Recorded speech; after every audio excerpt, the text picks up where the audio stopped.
All right, all right.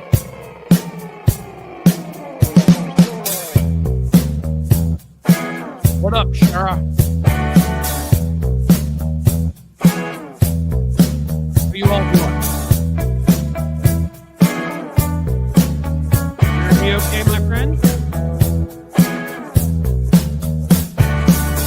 You hear me all right? Like, in all directions. Like, goes in a row.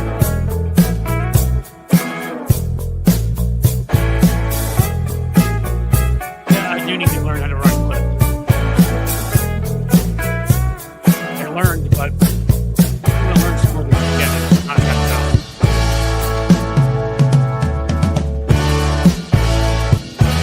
Well, thank you, Sherry, for hanging here.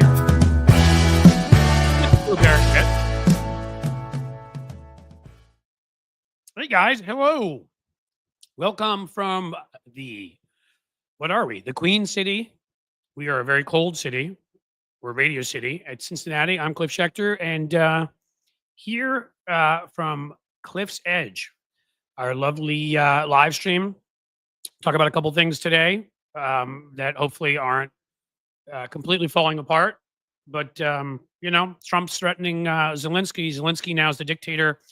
I don't know if you guys knew this, but we are now a member of the Axis powers. We have rewritten our legacies since World War II. We are, with Russia and China, I believe, the Axis powers fighting against the Allies. Yes, all those smart business people who said, oh, Trump will just be a Republican. It'll be okay. He flirts with Putin a little bit, but it's nothing to worry about. Yeah, we all knew he was owned by Putin. We know he colluded with Putin. We know that Putin expects things in return, and he's getting them now. What Donald Trump said about Zelensky is reprehensible, considering Zelensky is sort of as close as you're going to get to a modern day George Washington. Or Lincoln. He's a hero who could have left and stayed there for his people. Donald Trump would have run away from war, but he had too many bone spurs, so he limped away from it instead. One of the greasiest, softest, most cowardly wimps, and he's questioning Zelensky. Tell you this, comes down to it, I'll respect I'll stand up and I'll salute Zelensky before I'll salute Trump any day of the week, twice on Sundays. One man is a hero to his country, Zelensky, and Donald Trump's a traitor. What else do we have? And the Wall Street Journal calls out Donald Trump. A lot of good that does. Thanks, guys. Good job, News Corps, all you idiots, for supporting Trump also. Going to be great for markets when Russia takes over the world and puts you in camps. They can expand Gitmo. And when he gets too rich and threatens Donald Trump's little ego, he's already threatened by Elon Musk, which is why one day he's kicked off DOGE, the next day he's back on. You're going to see a lot more of that. Mitch McConnell, how nice. He's retiring. We all knew that by the completely useless and flaccid votes he's now taking against all of the people his party is nominating. So in a way, I guess he's admitting that he's been a lying jackass for 30, 40 years now. Is that what he's admitting by voting against all these guys? He built this. He destroyed all relationships in the Senate, destroyed how it functioned with the filibuster, destroyed our judiciary by lying, cheating, and stealing the force through his judges. And now the end result of that, he wouldn't even stand up with Barack Obama and tell the truth about Russia helping Trump win during the election, that they were helping Trump. And now what does he think happens here? Either Trump's forces win and there is no history written, so Mitch is safe, or Trump's forces lose, we win, in which case a real history gets written. Not Mitch was a hero for voting against Pete Hegseth, the drunk Nazi ball gargler. Right? Yeah, right. Does he think he's getting right with his God? Because I'll tell you, Mitch, you're on the express train to hell. In fact, if it's a bullet train, they got something along the lines of what they have in France or Japan, you're on that. The quicker they can get you there for everything you've done to destroy people's lives, a few votes at the end that mean nothing ain't saving you. You loathsome, unbelievable 147-year-old constipated turtle. Steve Bannon has joined in Donald Trump's legal team. He did this in the past too, in hating Elon Musk. I love this. This is what we call civil war. I had somebody ask me the other day, send me a response to my Substack, which is a lot like, what I talked about on the show the other day about Elon and Trump fighting and Trump's legal team firing Elon or disappearing him from DOGE. saying he nothing to do with it, just an advisor, blah, blah, blah, to kind of insult him. And then Trump saying he wanted to hire somebody smarter. And I actually had somebody respond to me and was like, I don't get it. What are you saying? What's the point of this? If you don't know what the point of that is, by the way, I'm an opinion columnist, not a journalist. If you don't know what the point of that is, then I don't know what you're doing here. I deal in facts, and then I give you my opinion on them. Facts are, if Trump and Elon are fighting, if Trump is mad at Elon, the way he's been mad at other people like Jeff Sessions, and Mike Pompeo, whatever, what happens to those folks when he gets mad at them? They end up losing their security, or they end up getting kicked out from their jobs and not reelected, or various things happen to them. When Trump doesn't like you, bad things happen, and there's a civil war and they're fighting with each other. I don't understand how somebody wouldn't get why that's good. So now that Steve Bannon is joining in, outstanding. We can talk about that too. And of course, the lead story of all lead stories, Elon Musk yet again, and Jasmine Crockett yet again. If those of you over from Tony Michael's show, is almost the perfect introduction, seeing what we saw there, which was an ineffective press conference that probably conveyed a terrible visual and nothing else, versus what Jasmine is showing, and others like her, but she's one of them, showing Democrats how to do. Not scared at all of Elon Musk, taking personal nasty shots at him. I'm going to read some of these every chance she gets. That's pretty much what we have on tap for the show. Hey, Tony's here. Didn't even see because I was reading my list. Yes, I'm here.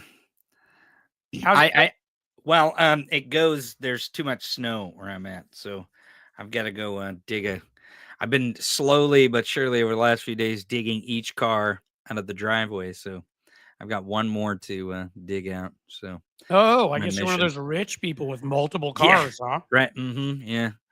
Yeah. Did you get the Beamer out first, or was it the Mercedes? No, it's actually my Dodge is the only car that we've had out for several days. My truck, but we have a minivan, and my son has a car too, so I've got to dig those out as well.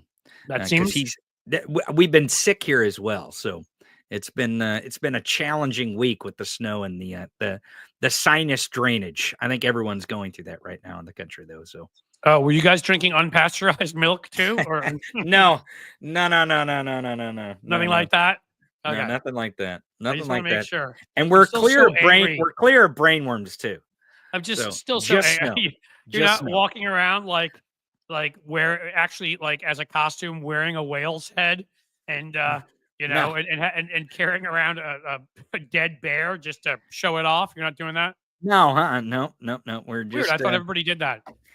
That may be the thing the most makes me angry at YouTube, is that I cannot make the jokes about RFK Jr. There's so many good ones. These sons of bitches will not let me make them because of all the words I cannot say.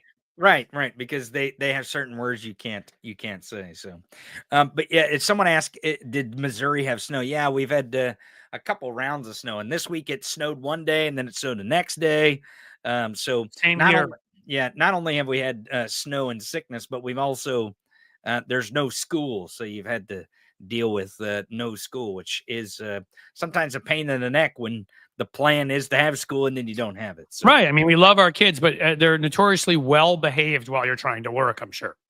Well, my kids are usually pretty. They can keep themselves preoccupied. It's just you have the things like, Dad, can I eat something? Like, well, yeah, you can. Well, will you make it for me? And you're like, that's yeah. My kids are great too, but it's those kinds of things that happen. Right. You're like, oh, okay, all right, yeah, I'll take 30 minutes out of my work day to make you food. But so it's not like you want to feed them. You want to feed them, so right. It's not like Ozark the show. Like you haven't brought them in on any drug dealing. No, they're now part of the operation and they're laundering for you. No, not just making sure.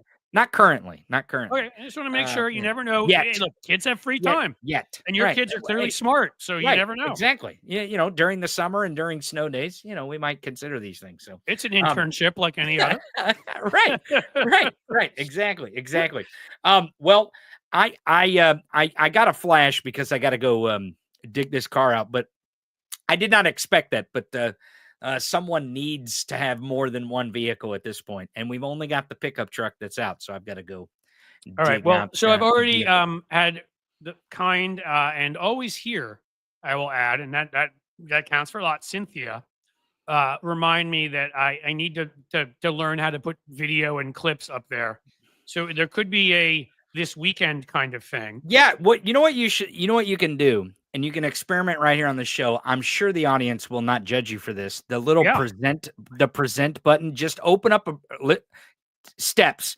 Open up an audience listen so you can help clip through this. Open up a Chrome tab of what you want to see. Yeah. And then present and make sure to share that Chrome tab of the tab you want to see, and they'll see it on the screen.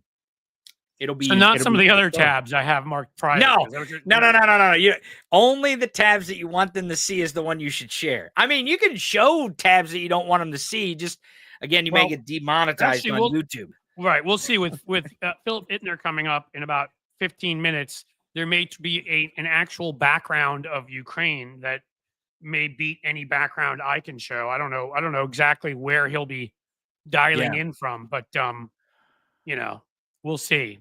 I saw somebody there said, Cliff, and I need you to say just one more second for an announcement. Cliff, you need to do a crash course. You need a crash course from Hal. Yeah, and Hal's guy, Rob Glenn, is brilliant too, who I've talked to before. But Tony knows his stuff too. Yeah, Tony, I've given him a couple crash courses. He just the problem with the me audience is if I needs to learn give him something the once, confidence. it's ADHD stuff. I learned something once. I need the second time. I nail it. Okay. Yeah. Well, let's something that I just need to remember. get together this weekend, and I'll give you another crash course. Right. In showing. But I tell you, I'll be right up front with you, Cliff, is that the audience is not going to judge you if you mess it up. I mess up every day. They're cool folks, and some will, and I won't care. The ones who are Yeah. the good ones who want me to grow as a human, not in a sort of Elon Musk kind of way, more sort of an emotional growth. Right. I think they will be fully supportive. And I will. I think. I do want to say one other thing before I go. Holly Fafo in the comments says she said we don't want to see porn, Cliff. Holly, you may be speaking for yourself. I'm just saying there might be plenty of people in the chat that want to. I know it's good. I'm not even. I just have to make sure. Like, there's no point in doing it if I know I'm not going to be able to do it. So I'm not worried about it. I see the present thing. I may jump in there, but I think there's one incredibly important announcement I need to make first, and it has to be made while Tony is here. Sure. Which is, folks, this coming Tuesday. Yeah. That would be the 20th. 20th? No, that's today's today. Yeah. 25th. This coming Tuesday, the 25th. I am launching. It's a relaunch of sorts, but I am launching on Substack. Woo! And when I say I'm launching, what that means is you've heard me sort of kind of say some things about it and allude to it. But over years, I've had a fundraising business through email for Democratic candidates. I decided to start sending people a newsletter because they liked to get truthful news and not just disinformation. It grew to a relatively large, at this point, we've got over 600,000 people who read it. And I decided, I was convinced, I've talked to the people at Substack, and we are taking the whole ball game over there because everybody said, we want to get more content. We can do that there. We want embedded video. We can do that there. We want to be able to interact with you back and forth, unlike just getting an email where you can't. We can do that there. And so we will immediately have one of the 3 or 4 largest Substacks in either politics or news, whatever we decide to be, which will be incredible. We'll give you guys access to all sorts of things. And second of all, because I am absolutely the stupidest human being alive, decided that to get media attention and just in general to make a splash, can't believe I'm saying this, I'm doing a 12-hour live stream, 8 a.m. Tuesday morning to 8 p.m. Tuesday night. It will be coming from Substack. From Substack. I still have to figure out how it all works because it may be able to go through to get to you folks at YouTube and Twitch. I think you can go from there to other platforms. I don't know the whole deal yet, but that's what we'll be doing. 12 hours. I have all sorts of awesome guests that I'm in the process of lining up, some of whom you've seen here before, some of whom you haven't. Some have huge Substacks. A few of them are celebrity types. It's going to be a lot of fun. And we're going to have a big account. 12 hours of streaming? Fantastic. Yes, and that's why Tony is going to fill in for me for a little bit of it here and there. Oh, yeah. Yeah, And sure. my friend Tim Fullerton, who I've already asked, when I have to go pee, because I don't think I have a 12-hour bladder. We'll No, see. no, there's very few people out there that probably have a 12-hour bladder. And when I see somebody up here saying Malcolm was trying to tell people, I think you mean Malcolm Nance for 3 years what was coming. Malcolm Nance is one of the people who has already agreed Ooh, to join me on that very 12-hour. good. So we're gonna have a lot of really, interesting, cool folks. I'll be setting the Guinness Book of World Records for Substack that will last like 5 days for their longest live stream. And but it should be awesome, and this channel should be awesome, and it'll be a little So different. basically what you're doing is you're moving your newsletter you have now over to Substack. Is that Yeah, I basically? never thought of it as anything but a way to increase engagement, get people information. Look, we were asking people, raising money for Democrats, for progressive causes, for good nonprofits, and I Mhm. thought just asking people for money, it's not my. I mean, yeah, we need money, we need to ask people for money, but like that's not the only thing. I wanted to make it more of a community, so I came up with the idea. I'm like, why do when I hear about other email lists, do they not send out newsletters? Why shouldn't I send out a regular newsletter? And at one point, before we had some issues with our CRM and whatever, I was doing it 3 days a week. So, it's going to at least start on that pace. We'll get people all the info they need, and even you may not know this, Tony, but we're going to move that is called my email list is called Blue Amp Action. For a Mhm. little bit, my Substack will be rebranded Blue Amp. Okay. And Cliff's Edge, which is my column I write for now, will become a vertical underneath that, where I will be the obnoxious me writing my columns. And then what we call the Blue Letter, we named it that because it was Blue Amp Action. And Blue Amp Action we gave it that name because we're all about amplifying good, getting good news out there, getting truth out there, right? So that's what the Blue Letter will be. It'll just be like a roundup of what's going on. We'll get to you regularly. We'll get you my columns. And we'll be ready for a couple more announcements because I told you we've got a big personality joining us who's an Emmy award-winning former anchor on some major Oh. stations, and not announcing that quite yet. But and some other fun people that you know. So get it on your calendar, 8 a.m. Eastern to 8 p.m. I've talked to the guy there at Substack. I even sent him something today, one of their top guys. I'm like, hey, dude, I don't know how to do the thing through you guys yet. And I kind of need to know a few of the people you told me, you're getting for me so I can put my people around them. He's like, don't worry, mate. He's one of those. Awesome. He's like, we'll have it all set up and I'll be in touch with you. So I'm going to go on faith here, my friends, that this will work. And I'm excited for it, honestly. I'm not excited necessarily for all 12 hours. I'm sure there'll be times in there that I'll question my sanity and say maybe I should have just gone to a fifth floor hotel room in Moscow and drank some blue tea. But the rest of the time, I think I'm going to actually be pretty happy. I'm excited. This launch is going to be for real. And guys, seriously, we've always wanted to make a difference here. We're going to make it. Cliff, So I have to go. I have he to has to go. go. I'm He's a son. Yep. I mean, he doesn't care. Big moment in my life, making a huge I know. difference. We're the biggest I Substacks know. out there. I But know no, I have Tony's so got much cars pressure. to deal with. So And much pressure to get snow off a car. All right, we'll talk to you soon, my friend. thanks, buddy. I You appreciate have it it. to you. So in all seriousness, I'm absolutely excited for that. I've been holding it back a little bit. I think Veronica spilled the beans on YouTube and still love you, Veronica, in one of our posts last night at our community page. But blue tea was that WW was that tea they put that he put the what was it polonium in? It's called polonium, and he poisoned somebody. That's Putin again, allegedly. I don't have to say that actually. He's not American, so I don't really care. But in any case, yeah.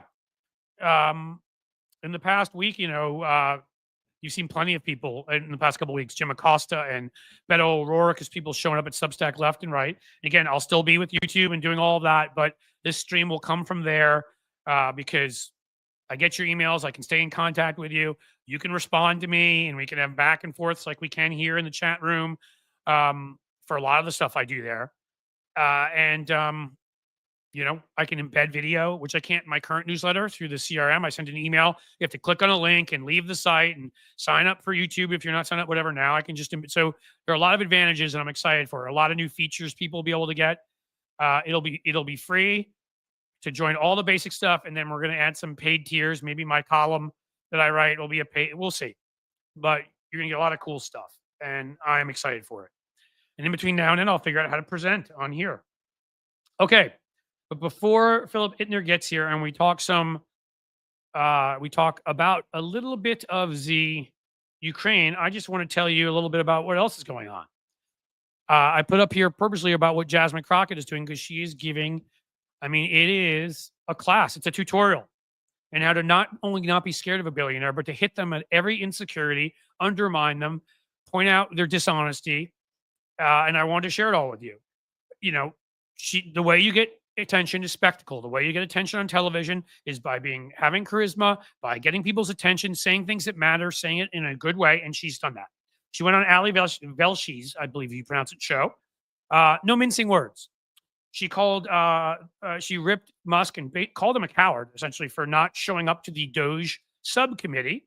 He's supposed to show up and actually testify before them. But, you know, he's a billionaire. He's better than the rest of us. So he doesn't have to do the things that little people like us have to do.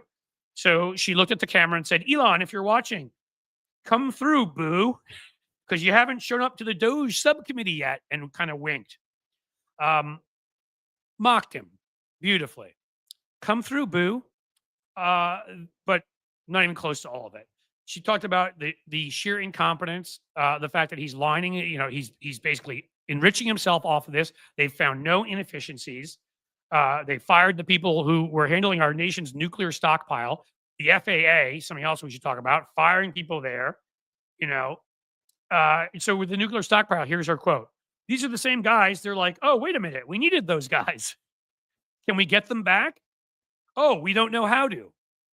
Again, telling it like it is. You know, partially comical and partially terrifying, if we're being honest here, that they let the guys handling the nuclear weapons go without knowing, hey, you know, maybe you should give me your number. Do you have an email? Is there a forwarding address? Then she went after Elon for his blatant profiteering. And this, by pretending, oh, I'm finding all these fiscal inefficiencies. And this is brilliant. As she put it, he's not out there trying to save money for the American people. That's not what he's doing. He's lining his pockets. All this misspreading information about providing condoms and you know, confusing a province in Mozambique with Middle Eastern territory. It's almost as if facts are an afterthought in this administration. And then she went on and referred to the group of people who help him. And they said, well, why haven't they been able to say what they've been able to do? And she said, well, because they're all a group of idiots. They don't know what they're doing. And then she said that this is all a very simple, plan for Elon. It's about lining his pockets. It's a money play. That's all it is. And perfectly put. She called him corrupt and called him a coward in numerous different ways, all in the same interview, and mocked him. Called him boo. Said he's lining his pockets. Said this is a money play. Called him and his group of little incel friends idiots who misplace things like people that manage nuclear weapons. That's what you need to do. I'm seeing MJ. It's official that cash is confirmed. Unbelievable. Cliff, fix the hair. Is that the hair? Oh, this one is like, do I have a hair? Wee! Is that better? Does that make you happy? I was going to say other stuff, but Kash Patel. I'd written something up about him a little while back. Let's see if I can find it, because maybe we should jump to that before I even get to Elon. Unbelievable. I'm not sure where that is right now. I should have been ready for it to happen. But Steve Bannon, just to add in something else, referred to Elon as a parasitic, I'm using his words here, illegal immigrant. He doesn't seem to like Elon much. And again, these are the kinds of fights, when they fight with each other, they can't be as effective, obviously. Here's more from Bannon. He wants to impose his freak experiments and act as God without any respect for the country's histories, values, or traditions. I'd argue that's you too, Mr. Bannon, or the country's hygiene, for example. Maybe shower this week. Bannon added in the opening line of an article, ooh, he's referring to himself in the third person. That's how you know he's a big shot. Steve Bannon is ready for war. Wow, cool. He thinks Musk is owned by China, which is true. And he's ready for a third Trump term. So he doesn't believe in the Constitution. Right. Everything you kind of know about him. Basically, he's a scumbag. But he's attacking Elon for the fact that he won't go after the Defense Department, which is kind of a good thing, and cut some of the defense spending because that's where Elon pockets all of his bucks. If Bannon, with his sort of speaker, with the access he has, can keep going after him like that, that will be helpful. And now we have to get back to Kash Patel. My God. I would simply make the argument that the man with the faraway eyes, he's going to have an enemies list. He's so unqualified. I honestly believe he may be more unqualified for that job than Hegseth is for defense. I'm not sure. What's he done before? Even if he wasn't crazy, even if he wasn't a vengeful bastard, even if he wasn't all those things, what has he actually done before? Yeah, Collins and Murkowski voted no. And that was expected, but that's the problem. Sure, Tillis was scared again, not doing his job again, and voted for him. Essentially, Collins is mostly terrible. Lisa Murkowski is the only one I'll even say has some decency to her, and it's not a lot. Collins is mostly terrible, and every other Republican in there is not worth an ounce of spit and should honestly be removed. Okay? Every one of them. There's no pretending anymore that there's anybody moderate-esque or reasonable at all. I find it interesting that Mitch McConnell didn't end up voting against this one. Maybe he thought Kash might come after him if he did. Because I think he was actually on the enemies list. I'm not kidding. Kash is going to go. The thing is Kash is going to go after the Republicans first, who have not been sufficiently loyal. He said it. Liz Cheney, Adam Kinzinger, people like that. Amazing to me. So these guys call themselves a party in a democracy, pretend they stand for anything. And outside of Matt Gaetz, who had open investigations into him for trafficking, outside of that, they couldn't stand up to anybody. They couldn't stand up to Kash Patel, who participated in January 6th and helped Trump's purge of the Pentagon. They couldn't stand up to Pete Hegseth with the upside down keg stands and, love for Hitler memorabilia, I'm sure. That wasn't enough. I don't really know how anybody can even make the slightest argument. I mean, it's been a while since you really could, but how can you even make the slightest argument that this is a party in a democracy, that this is a party with sane people, that this is a party that cares about policy at all, that this is a party that cares about decency, that this is a party that represents the United States of America, this is a party that cares about our Constitution, that this is a party that in any way even resembles the Republican Party of 50 years ago, which was far from perfect. They are a party in Brezhnev's Russia, is what they are. They are a party in North Korea.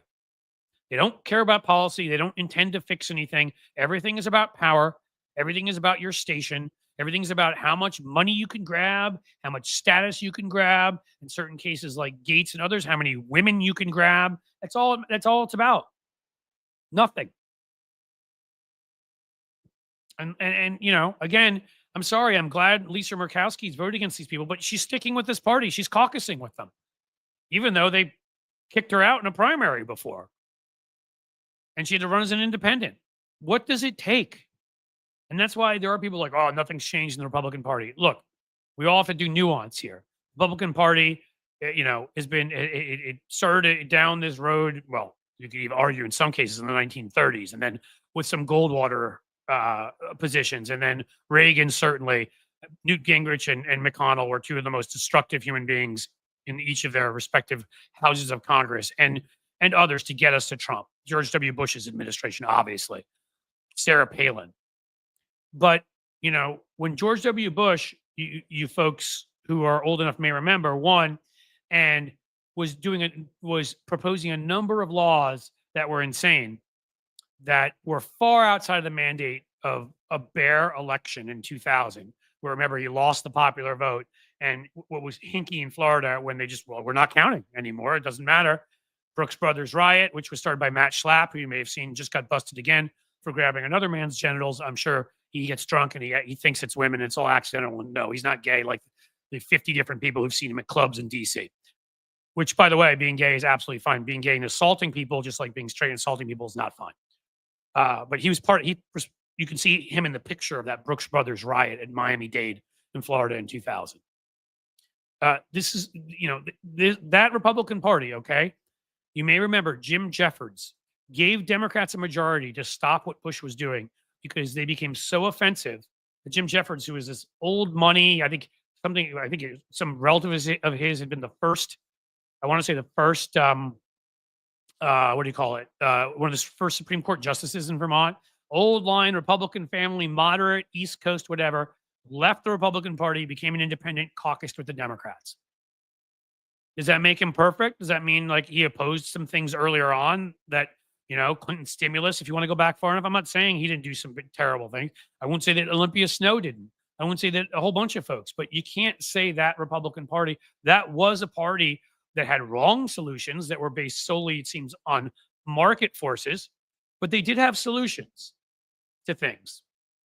They did actually believe in things like, the carbon swaps and that kind of stuff for climate change. They actually the ones who came up with the Obamacare plan. That was a way of not having single payer insurance. You required a mandate. That's how you got around that. And Romney passed it in Massachusetts. Like they did have policies. They weren't always the best ones. In fact, I'd argue most of the time they weren't. But they believed in legislating. We talked about this the other day. Even George W. Bush, misguided, wrong in his Leave No Child Behind, but proposed something to try to deal with education. It was a one-size-fits-all approach, so it failed because different schools have different issues. It should have allowed more money, and it should have allowed locals who understood the problems in their schools to fix them, among other things. Point being, they're not that anymore. They don't believe in even governing at all. Governing is insulting. It's making fun of. It's hurting people. I mean, if you want to call rounding up people to, taking away people's rights, whatever, governing, but it's not based on any coherent philosophy of anything.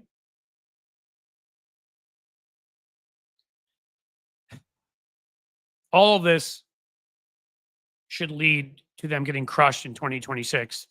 But with Kash Patel there, how fair will the elections be in 2026? They've already, certainly in states like mine, secretaries of state purge votes in all sorts of manners. I mean, California, New York, some of these states are really just going to have to stand up to them and tell them to get bent. We're going to have to be what the South was in the 1960s in certain states, except for we're on the right side of history, and tell the federal government to stay the hell out because we believe in equal rights as it was laid out in the Constitution. I don't know what the other answers are here. California has like the fourth biggest economy in the world. I want to say New York maybe top 10, ninth, something like that. They've got leverage to threaten with. Disproportionately pay into the federal system. There's some other states that do too, but those are two big ones that have a lot of leverage. I don't know. But this fight's going to get real. So get prepared. Because Kash Patel is as dirty as they come.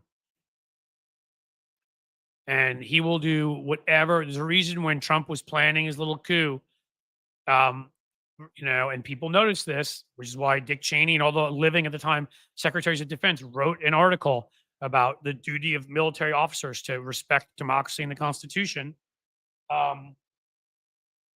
Sorry, I just got a text. Was trying to check it out. Because Philip's not here. Let me see if I pulled a move from yesterday, like I did with Tony.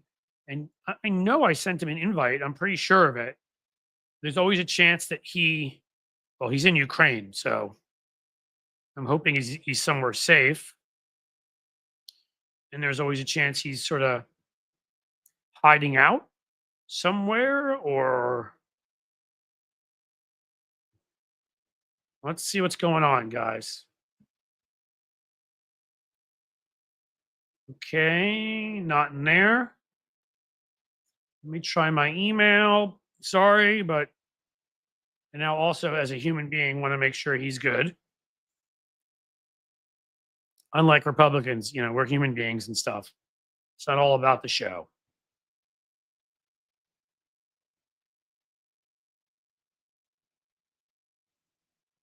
Let's get this to him.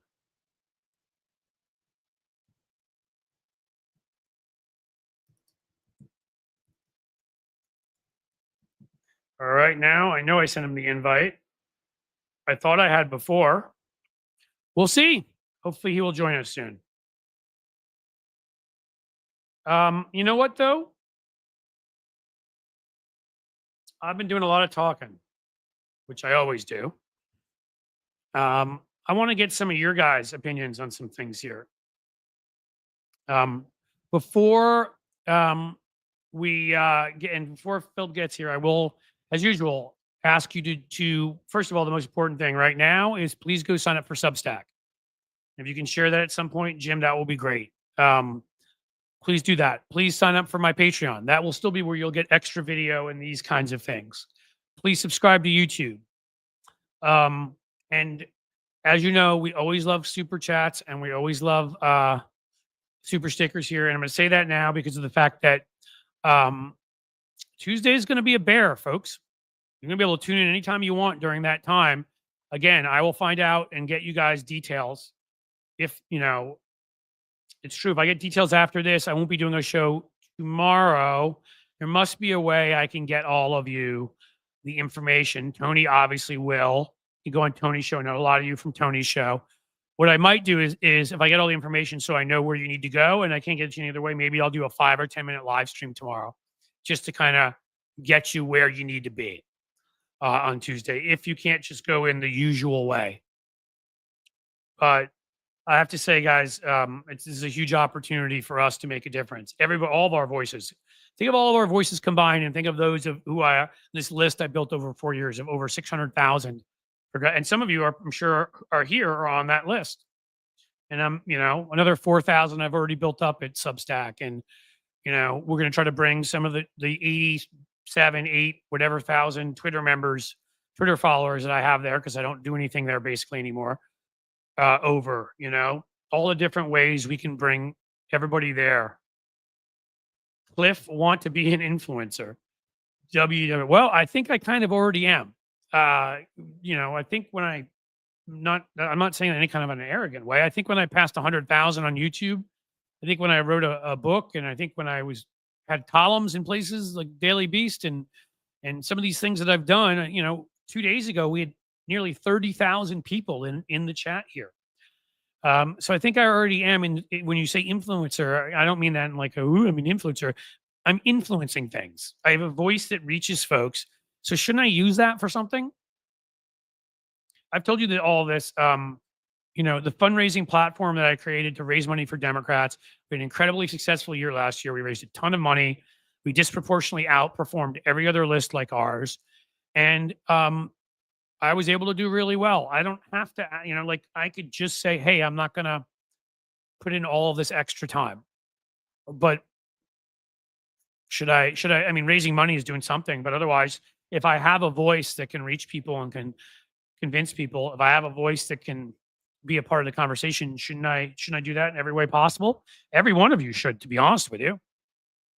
And maybe this helps give you that. Because guess what? By being the folks that come here, if you join at Substack, and I have that size of a Substack, if everything goes well, I know Neil deGrasse Tyson's been talking about that asteroid that has a 3% chance of hitting us in 2032. So that's at least if Trump stays in power, we know we got that to help us.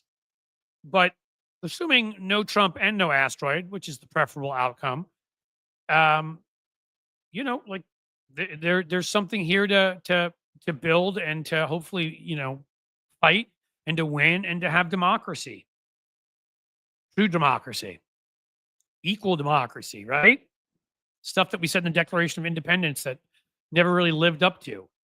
That we've had lots of backlash to do from guys who need to get back scratchers because they've got hairy backs. You know what I'm talking about. So yeah, I want to be an influencer, not because I need it financially and not because I need it for my ego.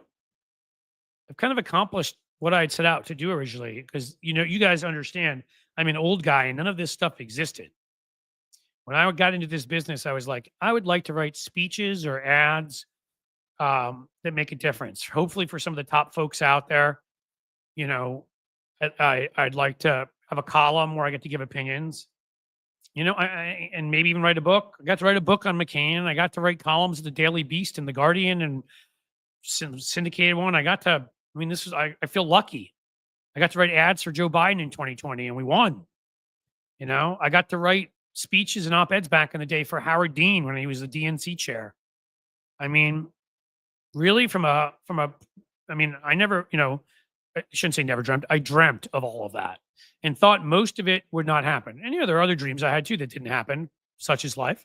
But the point being, like everything I ever hoped for, on a career level, I've accomplished. But how do you walk away right now and leave the country in the shape that it's in? How do you say, like, I don't, maybe my voice, in fact, there's a really, really good chance that my voice accomplishes absolutely nothing. Because maybe I'm just a pebble falling into the ocean. But I can try, can't I? So can all of you. All of us can try.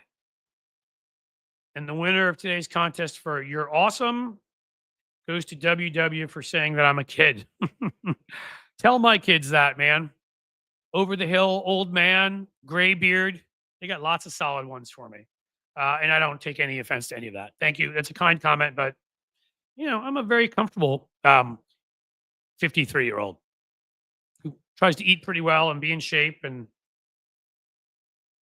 dude, I think for a second there, I didn't see the screen. I don't know if that went dark for you guys too. See, I managed to mess something up. All right. I really don't know what happened with Philip Ittner. There was somebody who booked him. Oh, I think he's got the timing incorrect. He thought it was in an hour. Sorry, guys. I got to let him know.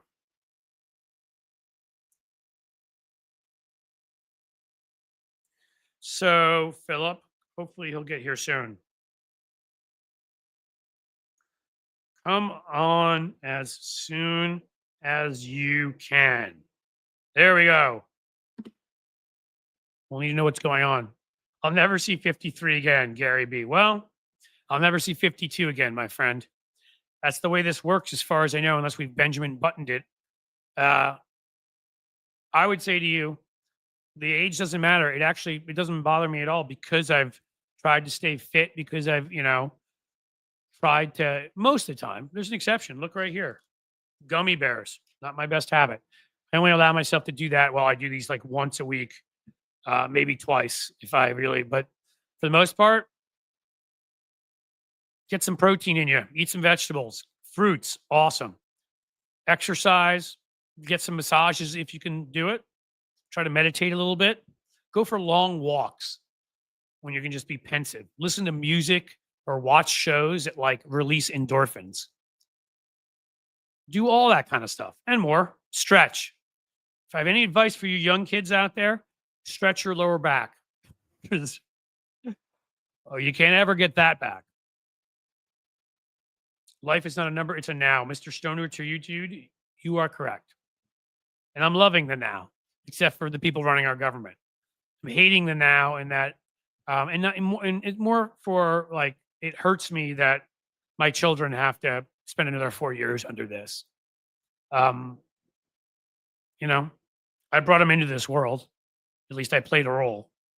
And they have to, no kids should have to grow up with this crew running things.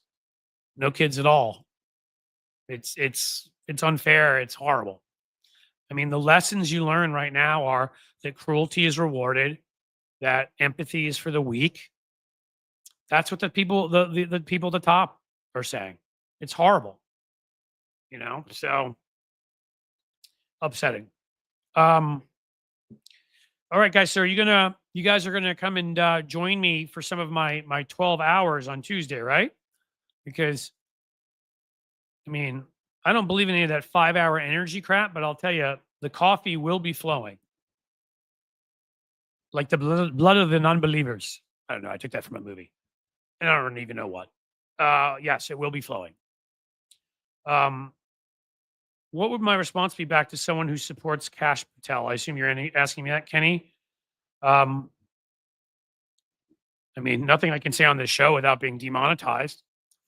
An urge for the kind of behavior that would have me thrown in prison that I wouldn't engage in.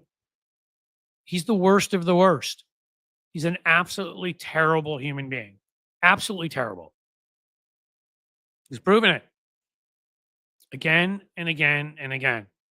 He has no respect for people, no empathy for people. He's going to hurt people badly. So if you support Kash Patel, there's really no way I can support you as a human. And this may tie in well. I see my friend Philip Ittner is here. I'm excited about it. And, you know, even though he is where he is in Ukraine, I have to believe that Kash Patel becoming our FBI leader, I can't even use that word. It says he's an FBI turd. I don't know. Being that he is going to be what he is, because remember, none of those guys tried to pull anything with Ukraine in the past. Let me add Philip to the stage. How are we doing, my friend? Hi, Cliff. I'm as good as one can be expected, given the circumstances, and I appreciate you inviting me on to talk. Letting you. I appreciate you letting me have you on as somebody who. All right, we'll have to find some common ground there. Well, here's my ground. I make my ground very, very simple. You could be doing lots of things as somebody whose work I've read, seen, whatever, as a brilliant human being. You have chosen to go to a place and put yourself at risk and report from there so we can get the truth. There are Republicans in a recent report who, because they got death threats and other threats, Tom Tillis was mentioned. I'm sure that was the same reason he voted for Kash Patel today. Decided after he made lots of noise about voting against Hegseth, voted for him because apparently he got a death threat if he didn't vote for him. Again, I'm sorry, but we all choose our place in history. You've chosen to go somewhere that's particularly risky. I am not even close to on your level, and yet I'm not. I try to, scrape what I can from the internet, whatever, but I'm not that hard to find. I get death threats. I get all sorts of things, and I won't shut my mouth. But these guys who have chosen an elected job, they don't have to be there. Tom Tillis can go the hell home anytime he wants. He doesn't need to be there. Let somebody serve who has the courage of serving. Yeah, history sometimes ends up with a Michael Collins or a Martin Luther King or heroes giving their lives because they believe in something greater. Often people who are heroes, they don't end up having to give their lives. But you're taking that risk. So get more security. All of these guys are multi-gazillionaires anyhow. I mean, I just, to use that as an excuse, we're no longer a democracy in that situation. That's ruled by terrorism. That's ruled by fascism. If you think, the whole point behind democracy, and then I should shut the hell up. I want you to tell everybody about yourself and whatever, but I'll end with the whole point behind democracy is we rule by ballots, not bullets. And the minute that you've decided that fear will control your vote, we're no longer a democracy. So now I'll kick it to you. Why don't you tell them a little bit about yourself and what you're doing there? Well, I mean, first, let me respond to that. I think you're 100% right. And I think from your perspective to mine, and then from my perspective onto those guys who are out there in the trench lines in eastern Ukraine, literally fighting back against Russian aggression. That, I mean, it's not just geopolitical. There's an ideological problem here in that, or an issue here in that those soldiers, those Ukrainian soldiers, are fighting for the same ideals that our founding fathers fought for against the British Empire, which was, held dominion over the colonies. This is a colonial war. Moscow intends to exert its imperial power over Ukraine and force them to live as they do, which is an abandonment of everything that we stand for or should stand for in the United States, in the form of liberal democracy, the rule of law, one man, one vote. All of these things are very important, and that's why Ukrainians are fighting as hard as they are. So I feel beholden to do my best, because I know those guys are really suffering out there, and the least I can do is to hop on the internet and talk about it. Look, I'm a veteran. I'm old enough, and I have enough gray hair in my beard. Hey, me too. Just my beard isn't as big as yours, but I got quality gray too. Well, I used to sport a goatee, but I've let it all hang out. I've been a veteran. A war correspondent. I've covered over a dozen wars. I was deputy bureau chief for CBS News in Baghdad. I was bureau chief for Voice of America in Islamabad and Kabul. I was eyewitness to wars in Georgia, Libya, all throughout North Africa, all throughout the Middle East and the former Soviet Union. I've seen combat. I know what that means. And I was on Maidan, the square here in Kiev, in 2014, when they overthrew the government and properly did so, because it was a corrupt government that was a stooge for Moscow and a kleptocracy that was robbing this country blind. Right. And I was on Maidan, and don't let anybody tell you it was a CIA-backed coup. It was not. I was here. This is a genuine drive here for democracy. Anyhow, I was on the square back in 2014, and I had these two old ladies come up to me and beg me not to let Ukraine get rolled over again, because it's sadly the history of this country. Time and time again, they've been used by other imperial powers as kind of a chess piece. And it was a very emotional thing. And I pledged myself to doing that. Well, that's amazing, and good for you. And it's amazing. I'll say quickly, where Ukraine and Poland have to be two of the worst located countries. Historically, being located between Russia and Germany was never a good thing for a long time. But I continue. Sorry. Anyhow, I made a promise, and I've been in the news business for going on 3 decades, and was hoping to kind of get out of it.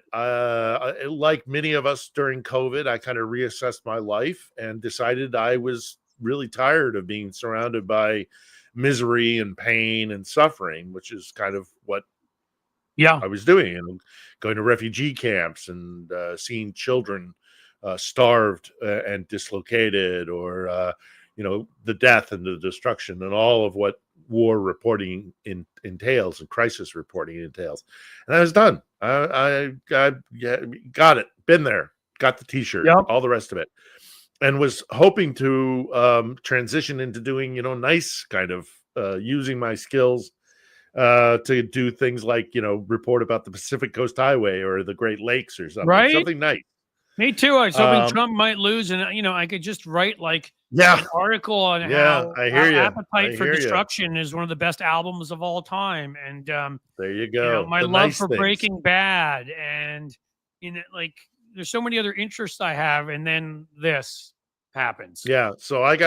So when the full-scale invasion happened, remembering my promise in 2014, I felt obligated to come over here, and I came here, and I tried initially kind of to get some freelance work with large news organizations, but I quickly realized, not to my surprise, because I've been in the business for so long, they had no interest in covering this story properly. They were going to do it surface level, and the next shiny object. Corporate media doing a crappy job. That's the reason I exist here. That's the reason we talk everything up. That's why reason I'll bring it up again. I told folks that I'm doing my 12-hour live stream, and Philip will be on it, by the way. I'll be there. I'll be there with pleasure. Substack on Tuesday, because again, that is a place where I am not owned by a corporation. I can give you, it is not censored. I can tell you whatever the hell I want. Whereas even here now, you start seeing Google bending the knee to Trump, Gulf of America. And so I have to, I can't say certain stuff or they'll demonetize me. I can't, I can't talk about certain things, right? And again, what's insane is the things you can't talk about versus what you actually can get away with talking about, is just ridiculous. Yeah. And so I think, but you are right. Our corporate media, having been inside the beast and seen how the sausage is made, has very little to do with actually informing our electorate, and instead is more about profit. Yeah, can I say something quickly? Because that firsthand. It's very relevant to this. So when starting off my career, working in this stuff, when I was consulting more on races and writing speeches and things, I mentioned to people earlier, I did some stuff for Howard Dean and and certain other folks in the early 2010s. Even though I think I said to you, my background was international affairs, right? Mm-hmm. I started doing all of that, but I realized as time went on that you could, even if I were just a columnist, even if I were just whatever somewhere, I could see that corporate beast from within. So I wrote a column of the Daily Beast, for example, speaking of beasts, which now I think has pretty much just become a click factory. But used to be a pretty respectable place. And I wrote a column I wrote for The Guardian for a while, and I was never like you. I always was a columnist. I used facts, and then I tried to make it interesting for people, conversational, humorous, whatever it might be. And I saw these places refuse to cover these stories, to act like they just weren't there, to disappear them, to Howard Dean's scream was on every newspaper, but Donald Trump, well, close enough. George W. Bush, it took a while for them to actually start reporting that he was going to cut people's Social Security, which really ended up being one of the things that did him in. And, there's so much irony right now for me. First of all, my grandfather came over from Odessa, so I feel that connection. I'm sure distant relatives have been killed by Putin in the same way they were in the Holocaust. That's one. Second, I used to do work for the State Department for USIA. They would have me do democracy promotion. Oh, wow. Yeah. Sort of an irony, if you think about it, that they should have been sending me to Ohio and Missouri and places I live in Cincinnati. I could have done more good promoting democracy here than anywhere they were sending me, because apparently we don't get it here. But they sent me to Romania. And I'll never forget, because that's just south of where you are. And a quarter of my family comes from there too. They sent me to Bucharest. Okay. And was another city, Bacău, I believe was the name of it. And then I went up to Iași, which is right on the border. Apparently it was the home of the fascist party in Romania. So that was nice. But I didn't get to meet any of them. So that actually was nice. But so I was just across the border from Ukraine. So I've never actually been in it, but I was right across the border there. Similar people, similar. And you could just, the fact that I was there promoting democracy, and now we're watching that whole region get blown up by these scum suckers, by these vampires. Again, the world order he wants to get rid of. He wants to get rid of NATO. He wants any partnerships, any alliances, because again, if we go back to a pre-World War II order, then he can invade all of these places. And when you go to that length and you ask yourself, okay, so he wants to invade all these other countries. We know he's a mass murderer. We know he bombed indiscriminately. We know he's encouraged violence against gay Russians, other groups, other minority groups. Sure. He's Hitler. I mean, we can dance around it all we want, but he's a 21st He's a fascist. Century, he's the 21st century Hitler. He is 100. Yeah, no, he's 100% a fascist. Yeah. Right. So if he's a 21st century Hitler, do you know what we are now? We're part. This is probably my next Substack piece. We're part of the Axis powers now. We're Mussolini with Donald. We're Putin's in the driver's seat. He's in the If driver's seat with Putin is Donald Hitler, Trump's statement. then Donald is Mussolini. Tell me if you I'm know? wrong. I mean, with Donald No, Trump's you're not. statement, You're not wrong.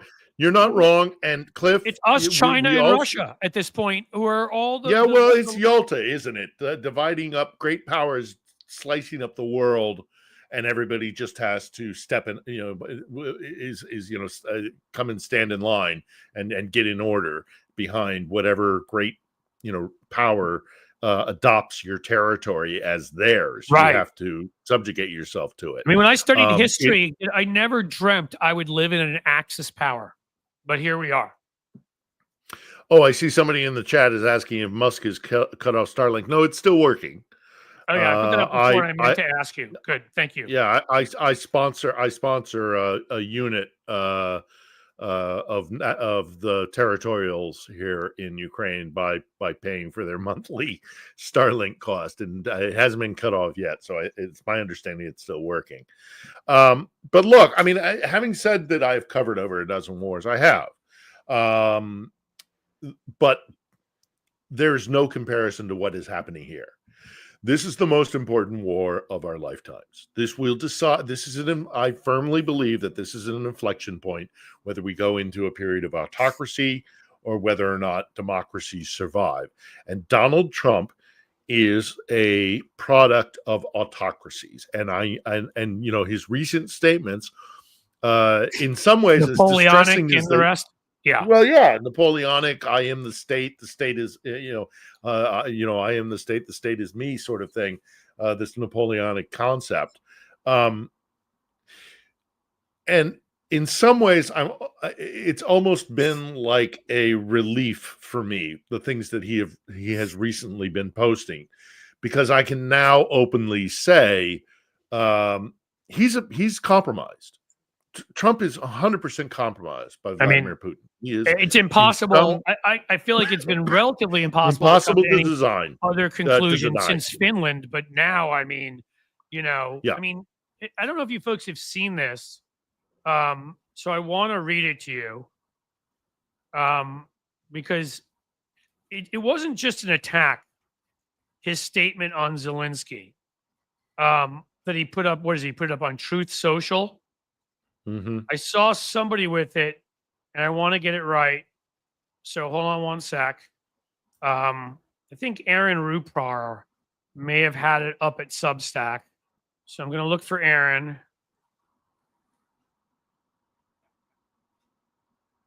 And we'll see if we can get his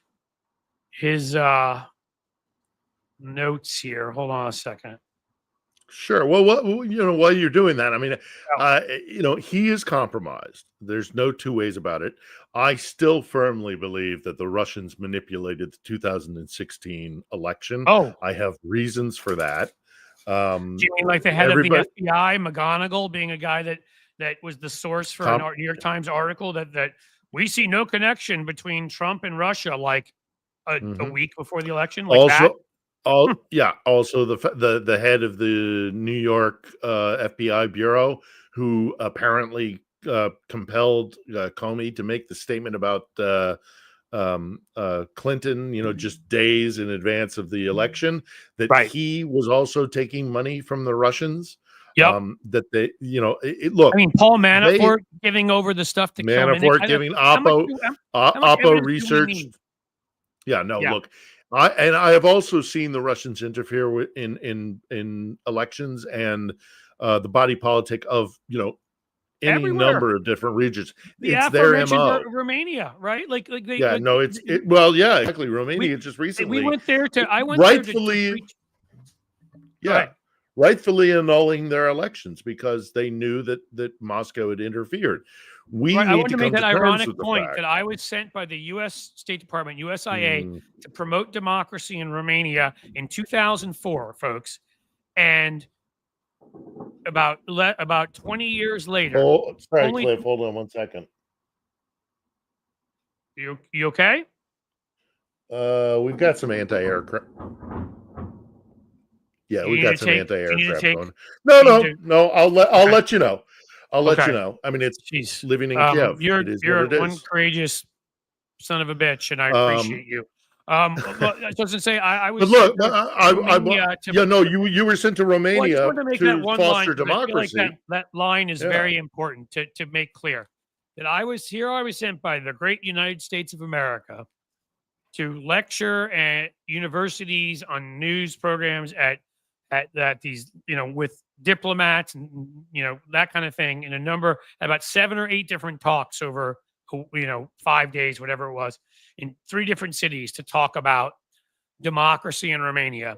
Here we are, barely 20 after more than 20 years later. You said 2016. We also know that Russia was involved in pushing also. I mean, the whole thing that started the Springfield, Ohio, they're eating the pets. That was Russian pushed. They did all yep, these kinds of things in 2024. We didn't nullify our election. Romania saw that a guy that spent no money made it past the first round. yep. And they just said, and they traced it, and they said the Russians the Russians have attacked our elections. Let's not call it meddling. Let's call it what it is: a cyber attack on their elections, and they nullified it. So apparently, we should be getting our lessons from Romania. Yeah. Well, you're absolutely right in making the point that we should not call it meddling. We shouldn't default to this idea that it is buying a bunch of Facebook posts, as JD Vance has recently said. They were deep into our body politic. They have infiltrated our elections. They've infiltrated our civil societies. They've infiltrated our journalism, information warfare. It's a concerted effort. I urge everybody to do a quick Google search for a guy by the name of Mikhail Lesin. This is one of the things that was a major flare for me. Mikhail Lesin was a guy who helped Putin rise to power in Russia. He is often called a spin doctor, but he's more than that. He's Right. an information warrior who got rich off of Putin rising to power. And of course, what do all Russians do the second they get rich is they leave Russia and they move to the West. And he chose to move to the United States. He was in DC in late 2015. He was in DC. And the scuttlebutt is he was going to talk to U.S. law enforcement about Russian intended information warfare attacks that were coming. And he is found dead in his hotel room, having bashed his own head in. No, he bashed his own head in, apparently. As people always do, right. DC Metro Police say that it was because he was an alcoholic and he'd been heavy drinking. I think DC Police, in conjunction with Langley, probably put the kibosh on that because, look, if you openly say you know what the Russians are doing, you're at a disadvantage. You lose an advantage. So anyhow, I think that they have been inside our electorate and they have been manipulating our body politic for 15 years, well over a decade. Think about Cambridge Analytica, right? Yep. And the information they gleaned from that. But I read something really interesting, really detailed academic report.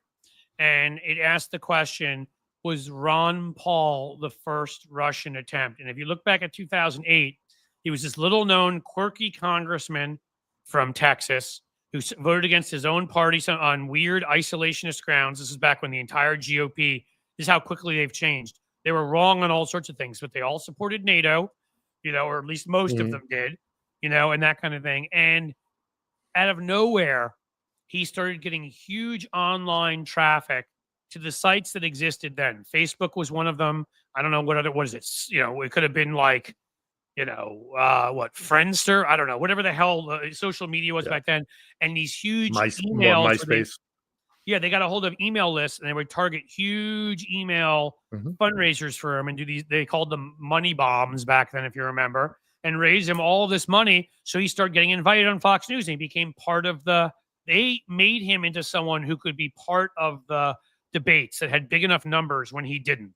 And the question was, and if you think about it, Putin was just at that point stepping down. He was in power from 2000 to 2008. They were doing their little fake dance where Medvedev stepped in, but he always pulled his strings. And then they changed the Constitution. He came back in 2012. Putin said, "I'm president forever." Point being, that seems like the first attack. Snowden is clear for what it is now, for what it was now to me. and plenty of other of these kinds of examples. They were engaging, and look, I can admit, Democrats didn't see it either. Barack Obama, others. If I can give Mitt Romney credit for one thing, and I don't like giving Mitt Romney credit for a lot, but he did say in 2012 or so that Russia, and he got laughed at for that, Russia is our biggest strategic enemy out there. And everybody's like, no, it's Al Qaeda. The 80s called, and they want their foreign policy back. Right, and he was right. And you know, we just refused to see it. If we put, I have to believe CIA and other intelligence officials had to be putting some of those dots together. Ron Paul out of nowhere, and you know, a couple of these countries had. I'll give you an example. I'll give you a direct example. So in my 30 years, give or take, of working in at the highest levels of American journalism, broadcast journalism, I have obviously made some good contacts, made some friends, people that I consider friends within the Army, within the military, and within the intelligence community. And one year about circa 2018, 2019, I sat down with an old friend of mine from my Iraq days who had been a public affairs officer for the Army, but was now working in an alphabet soup group. I don't want to dox him. So, you know, an intelligence group with three letters sort of thing. Anyhow, we sat down over a couple of margaritas and some Mexican food in San Francisco, and we had this interesting conversation. And he said to me, and I'll never forget it, he says to me, Phil, we had every single representative of every single intelligence agency sign on to a declaration to the American people that the 2016 election was being attacked. Again, attacked, not meddled, attacked, not lobbyists, attacked. And they were just about to hold a press conference. And all of the heads of the agencies were there, all whatever, however many, I don't know, 12, 17, something like that. I don't know. I forget the number of all, but everybody, right? Everybody in a unified front is about to present a declaration that Moscow is attacking our election.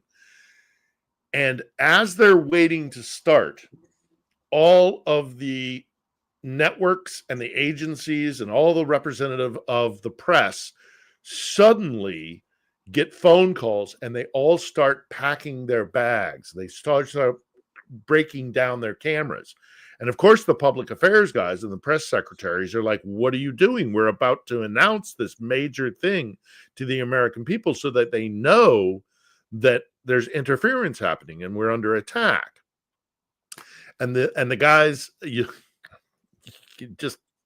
it still stuns me to this day. They go, we're not going to air with this. We've been told by our editors we're not going to air, so we might as well pack up. And the guys the press secretaries are like, why are you doing this? This is an enormous event. You know why? The TMZ video dropped. Grab him by the pussy. Which the Russians admitted others admitted was timed. Yeah.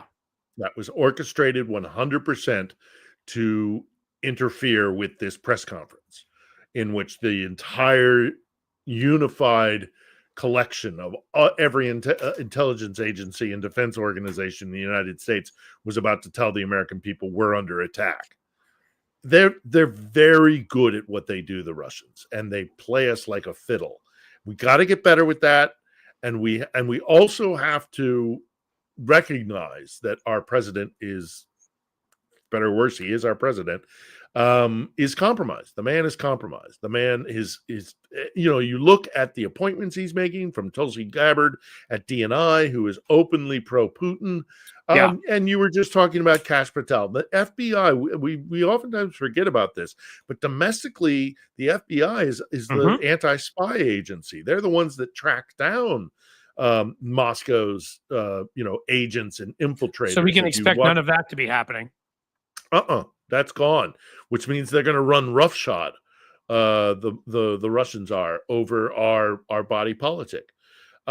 We are losing this war, and it is a war. Make no mistake about it.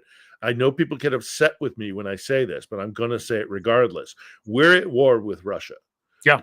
Not because we're at war with them, but because they're at war with us, and we Cyber don't have war is any choice. 21st century war. It is still war. Hybrid warfare. It's still warfare, and there's a body count to be involved, and it's not just here in Ukraine. The body count is in America. Think of what would have happened if it hadn't been Trump when COVID came along. I mean, COVID may not have come along at all had he not disbanded Obama's working group there that coincided or worked with various countries around the world to stop things spreading. So right, we get and now Trump he's only letting the guys who Moscow handle the wants nukes so go. there's that too.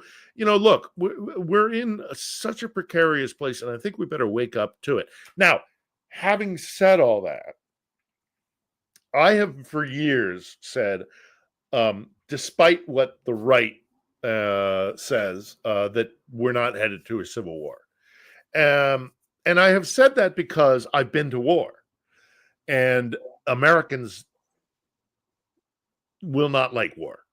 We've been protected for so long. We have no stomach for that. No, kind of thing. we like being able to go to the Walmart. We like being able to go drive from Michigan to Arizona without any obstruction.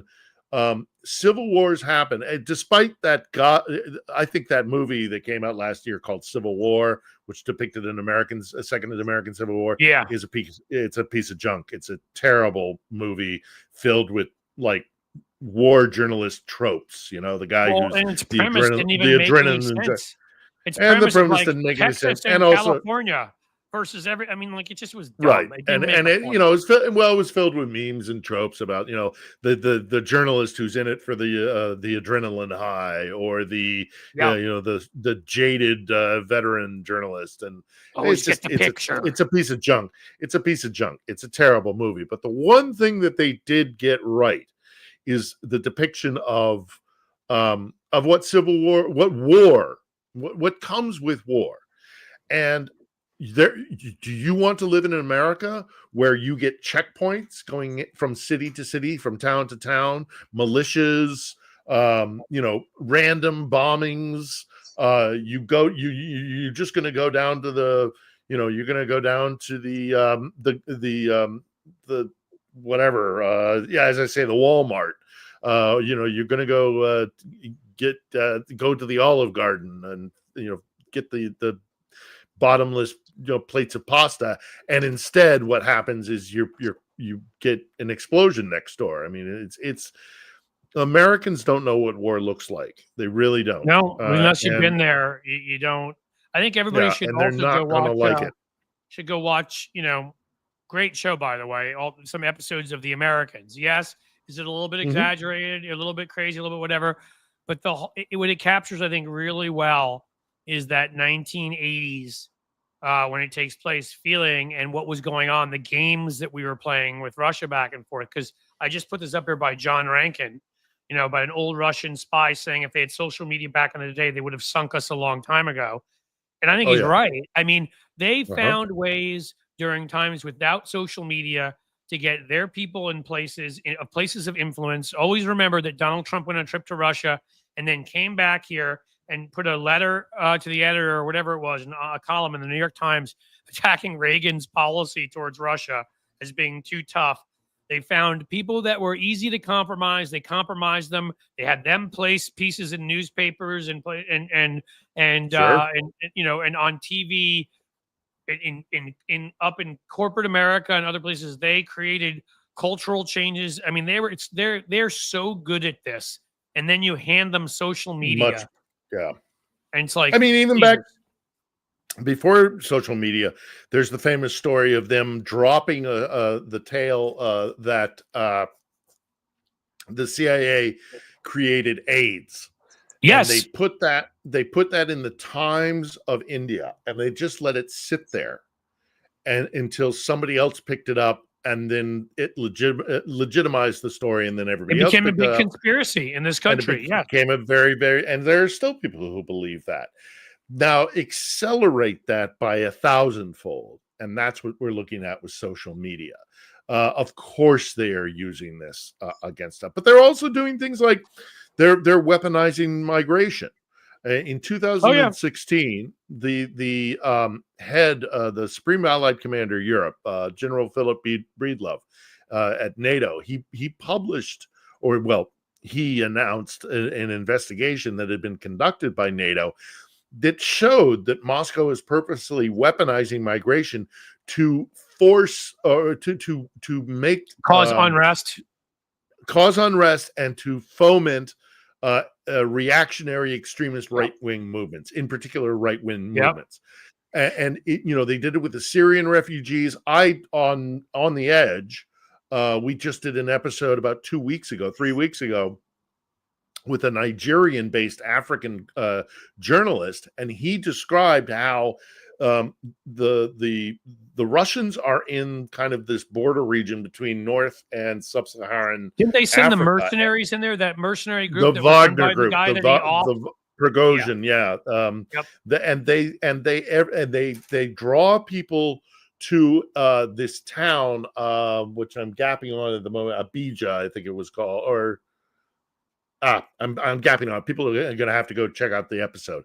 But they draw people to this one town, this one city, where every week, once or twice a week, these Russian guys show up in, great big vans and trucks, load all of these African, refugees and wannabe, immigrants, drive them up to Libya, put them on boats, and send them across to Europe, so that there will be this backlash. Sure. And a right-wing we've backlash. seen it. Germany, France. Now, Germany, France, but if you don't think that they're doing the very same thing in the Americas, of course, you're being willfully naive. Russia doesn't do anything. When they find that it works, they don't ever do it just once. They rinse and repeat, and it's the same. And you look for thing, patterns, right? thing. You learn that. You look for I almost ended patterns. up going into their security. modus operandi. Yeah. When I studied international affairs, I almost went into security stuff. I mean, and you look for these things, and I guess it's been so hard for me to sit here and just see, there's the people that were useful idiots and liars. Fine, we always are going to have them, compromised people. But even there are people, sort of certain people on the left I consider smart people, who are like, oh, it's not as bad as you think, and it's not as.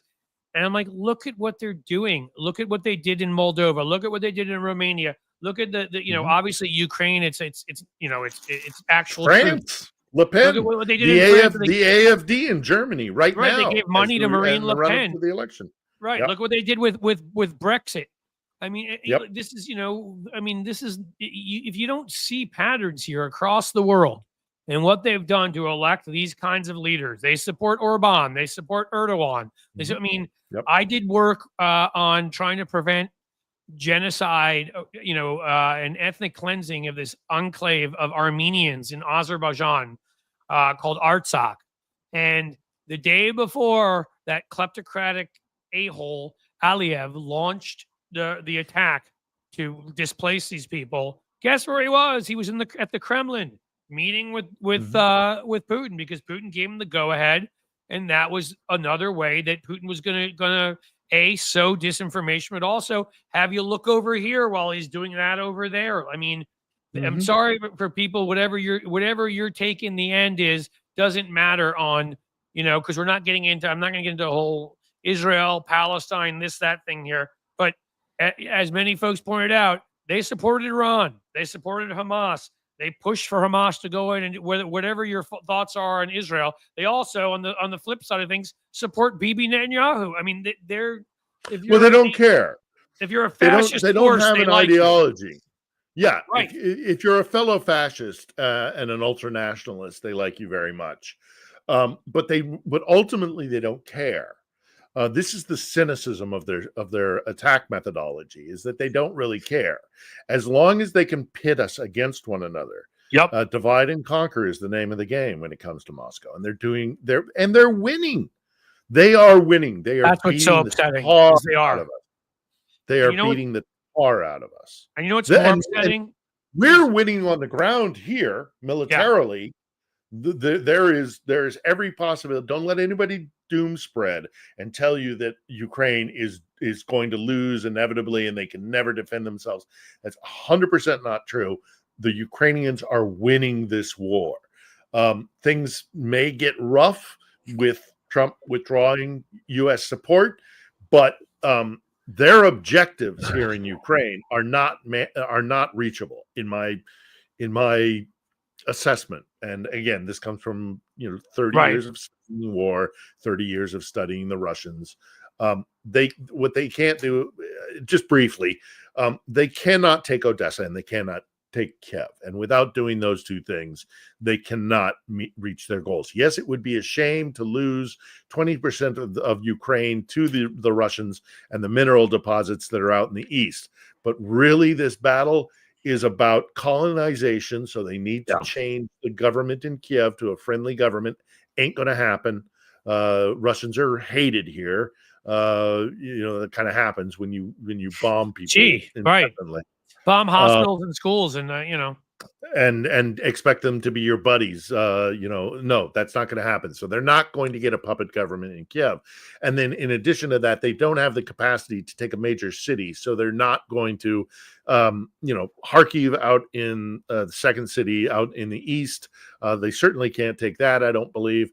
But more importantly, strategically, they can't take Odessa. And well, Odessa, can I ask you a question? I mean, sure. They don't even have enough men anymore, No. right? And do they They even can't let take women? They can't take a little town called Chasiv Yar. That's what they're fighting They've over been right now. importing North Korean soldiers. I mean, do they even have enough? Do they let women fight? I don't even know. But It may come to that, but they haven't, right? So they don't have enough men to they fight. haven't. No, and they don't have the men in material.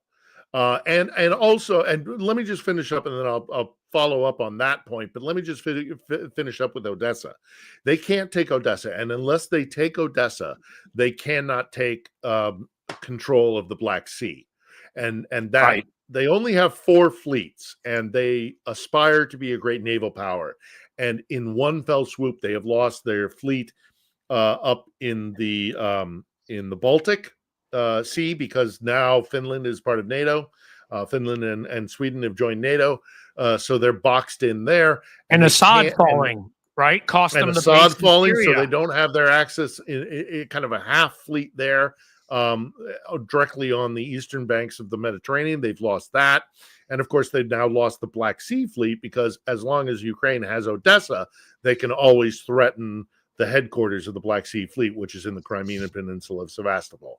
This is a major reason why this war started, is because they want to be this major naval power. Anyhow, so they cannot win here. It's not in their capacity. They can't take a major city, and they can't change the government in Kiev. Well, that so is there's all that. incredibly good news. I would say quickly, the one thing that still gets me incredibly angry, again, as somebody who has worked in communications and information and this kind of stuff, is one of the reasons that they're so successful here, even more so than they've been in, I would argue, the majority, I mean, almost all Western European countries, is because we let them be, is because we have an outdated, stupid, and really one that never made sense interpretation of the First Amendment, where it means you can say anything and disinformation is considered equal to information. Hate speech is considered equal to information. Some of the things that they say, and it's Russian bots that they push on Twitter here and other places in the United Kingdom, in France, in, Canada, in places like that, where they've got laws against hate speech and terrorism and Nazi symbolism in Germany, they would be arrested for all of that. And they can get away with it here. So they can win new recruits here in a way they can't in some of those countries. That's my this narrative. Well, and this narrative that's being picked up, that Europe doesn't believe in free speech. Well, Europe has a history, and there's a reason why they don't let anybody just say anything. They had a Yep. little, there was a guy in the 1920s, 30s, and Right. Very ultimately bad 40s mustache. who using the new power of radio, the social media of the era, was able to melt people's minds and sway them into a disastrous route. And the same thing is happening again, and the Russians are doing it. So if we decided to back Ukraine, there's no question in my mind but that they would be successful and they would win this war, and it would put Moscow and Putin on their back feet, which is where they need to be. They're and it's not, Putin is a result of Moscow. Moscow is it's this long history of imperial power, and Can I ask you another they're question? doing it again. Yeah. Because you know more about this, obviously. So let's say we stop paying into these funds. We can't Mhm. find ways around Trump to do this and that. Maybe in negotiations for budgets, we can hold certain things hostage. I don't know. But let's say we don't do that. Is there a capacity? Europe, Australia, Japan, Canada, South Korea. I don't know. Name your democracies around the world. Your freedom-loving nations. Are there ways they can step up and make up the difference, or no? I think so. It's going to be, look, an actual European security organization, independent of NATO. That's going to be a really tall order to make happen. But already we're starting to hear talk around Europe of, let's at least start implementing like a budget so that we can build a European. Because they have the EU, right? So we can't trust the Americans beyond anymore. economic to military. You could do that. Yeah, absolutely. I don't think the Europeans themselves know exactly how this would shake down. And one of the problems that Europe has always had is that it isn't the United States of Europe. It's a confederation of European states. And You're right. given their history, they don't always agree. And that's me being polite. I mean, that's kind of us too. So I mean, it's kind of us too, but we got the federal government. I know. We have an identity. We have an identity as Americans, or at least we have. It's being eroded, but at least we have. The Europeans don't have that at all. But they are starting to talk about what a non-American partnership, a partnership solely between Europeans and without America, what that's going to look like. But they have the capacity. They could, and I believe they will support Ukraine. I am not desperate. I'm not panicked by the U.S. Withdrawing their support for Ukraine. It's not good. It's going to be it just means a lot more Ukrainians are going to die. The war will not stop. Yeah, because it's existential. For both sides, really, but certainly for the Ukrainians. that old so line the about occupied powers. Start. You can occupy them. We tried it with Iraq. It was pretty stupid. Yeah, everybody tried it with Afghanistan. We tried it during the Spanish-American War of the Philippines. They'll wait us out. Like and the Ukrainians will do the same thing. The Ukrainians will do the same thing with the Russians. The difference is the Russians don't have any problem with conducting like mass murder. But then that leads to the question of, will the West and America included in this just idly sit by and watch and I don't mean to be, I don't think I'm being hyperbolic. When are we just going to sit by on the sidelines to a country that we promised we would help defend goes through a series of massacres and labor camps and just rounding people up by the tens, if not hundreds of thousands, and any man of fighting age and all this kind of stuff? They've done it in the past. The Russians don't have a real problem with this, but the Ukrainians for sure will continue to resist. So my question to the West is, are you going to, look, they still here in Europe are besotted and rend their clothing when they think about the massacre at Srebrenica.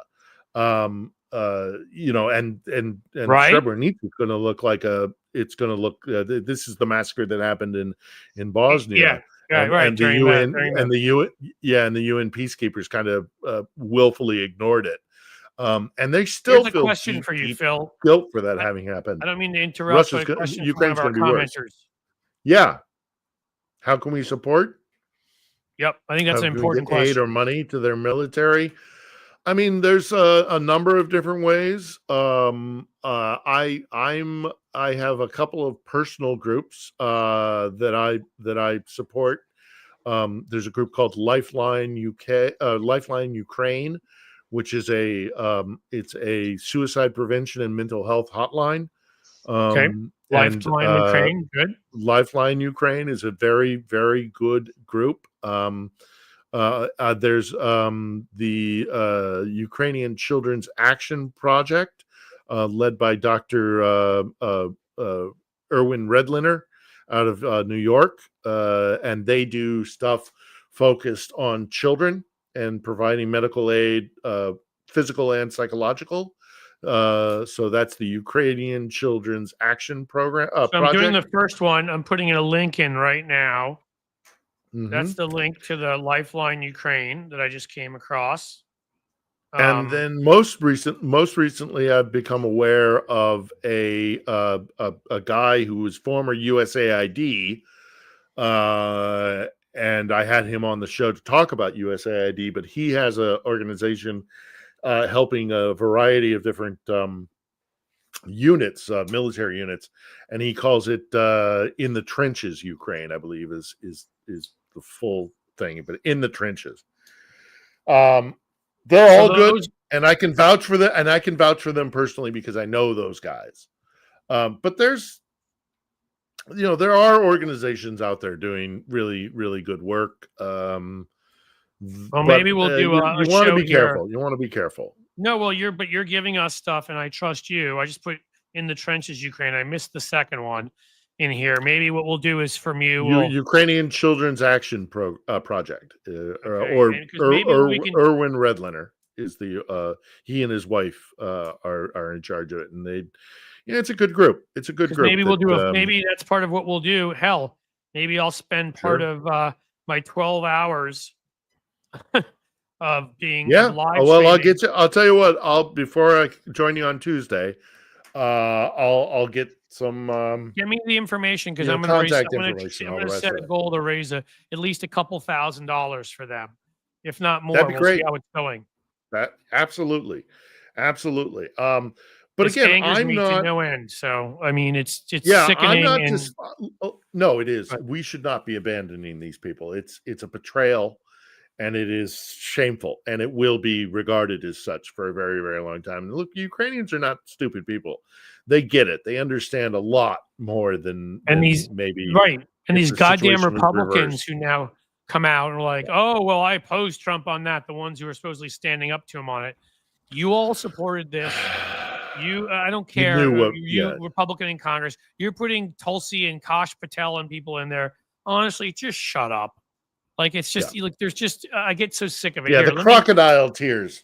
Let me read this because I found crazy. I found the statement earlier, and I feel everybody should hear this just to hear what an absolutely gross, grotesque, gaudy, gauche, disgusting, sick, bulbous, idiotic, I can keep going, president we have right now. Think of it, a modestly successful comedian. This thing. I mean, Vladimir Zelensky taught the United States of America into spending $350 billion to go into a war that couldn't be won. Yes, it could. That never had to start. Yes, it did. Russia invaded. Yes, it did. But a war that without the U.S. and Trump, I hate when he does that, by the way, will never be able to settle. Third person. Yes. Yeah. I mean, what a loser. The United States has spent $200 billion more than Europe. I'm sure that's a made-up number. I have no idea. But even Reagan understood that spending this kind of money was an investment in our safety. I'll continue. And Europe's money is guaranteed while the United States is getting nothing back. That's not true. Why didn't sleepy Joe Biden... Also, it's not a quid pro quo. Right. It's in our interest. He doesn't understand anything that's not a quid pro quo. Demand equalization in this war. Okay, I'm going to skip through because there's so much stupid in here. I can't even... On top of this, Zelensky admits that half the money we sent is missing. No, he has not admitted that. He refuses to have elections. No, he's not having elections now. They're in a time of war. Most countries don't really do that. Is very low in Ukrainian polls. I have no idea, but I'm going to guess that's probably not true. And the only thing he was good at was playing Biden like a fiddle, which he put in parentheses. I mean, yeah, which he put in quotes because he's a moron. A dictator without elections. You mean Putin? You mean Orban? You mean the Saudis? All your best friends, Donald? Zelensky better move fast, or he's not going to have a country left. I mean, again, this is Zelensky has done a terrible job. His country is shattered. Blah blah blah. He's insulting and threatening a democratic republic that was attacked by a fascist country. We are an Axis power. Yeah. I mean, there's so much about this that disturbs me. Firstly, let's address the election issue. Here's some ammunition for all of you who might run into this argument. Legally, under the Ukrainian constitution, in times of martial law, they cannot hold elections. It's law. And martial law was voted on. It was not imposed by President Zelensky. The legislative body, the parliament here, the Rada, gathered together the day of the initial invasion nearly 3 years ago now, on the 24th of February, 2022, and they voted to call for martial law. The second they did that, elections were impossible. And not to mention, how do you conduct an election in these kind of conditions? Well, that's the point. That's why countries don't have elections during wars. Right. It's impossible. Not least of which, because how do the people who are currently living under Russian occupation, who are still Ukrainian citizens, how do they cast their ballot? What, do they just get their vote? Their voice is null? It's just dismissed because they're currently living under Russian occupation. That's not a democracy either. That's cutting out a whole section of your electorate because they currently happen to live under occupation. It is ignorance and stupidity of a degree that is just overwhelming. I mean, again, another episode that we're very proud of at On the Edge was when we sat down with a member of the parliament who voted on that day, and she tells the story of them gathering together to make that vote for martial law, knowing full well what it would mean. Zelensky has done nothing out of his legal bounds. If you trust your president and it means the survival of your country, and if they want to change you do what you have to do. If they wanted to change it, they could gather together, lift martial law, or amend the laws outside of martial law to say, it's fully within their power. They haven't done it because they understand that solidarity and and that Zelensky's doing a good job. Now, the other thing that I want to remark on with that idiotic posting that our president, I can't believe the childish toddler-esque rantings that should have been in crayon. Baby.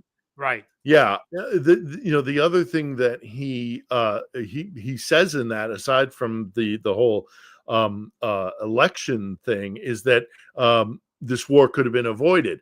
Russia as an empire was always going to come for this place. All right. Again, I was on Maidan 2014. These two old ladies come to me saying, when the Russians come for us, please don't abandon us. Back in 2014, they already knew that this war was Putin was making quite clear his at that point. Moscow was never going to let their colony.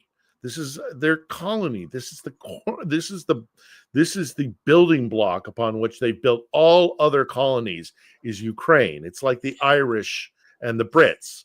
This was kind of their. This is where they got their empire started. He was never going to just let this go. So Trump's idea that he could have avoided this war is so ignorant about the situation. It's not an idea. It's just a lie like everything else. He doesn't really believe that. He doesn't know. He doesn't know more than that. He doesn't exactly. He has no idea to know whether it's true or not. So he just lies. He's not He's not a curious man. He doesn't. Or an intelligent man, or a wise man, or an intelligent man, or all the rest of it. Right. but the other and then there's another aspect to this tweet where he called Zelensky a dictator. And again, this plays into his ignorance and his lack of understanding of what's happening here. That has actually been 180 degrees the other way of what I think he intended it to be.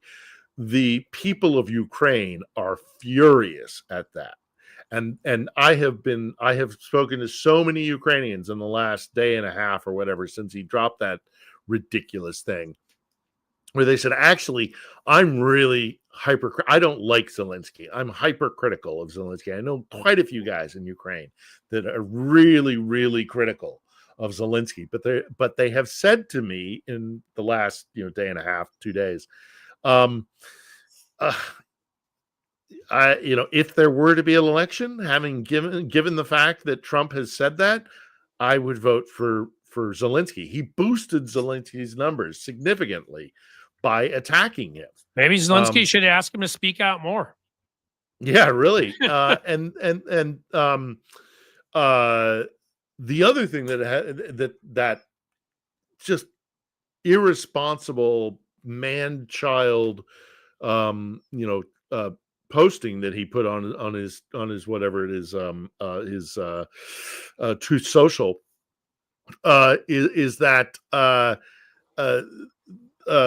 any peace negotiation now, I would say, any peace negotiation that is brokered by America, certainly if it doesn't include a Ukrainian voice, but I think even if Ukrainians are involved in the negotiation process, any peace plan that is put forward by the United States now following that statement is going to be seen as suspect.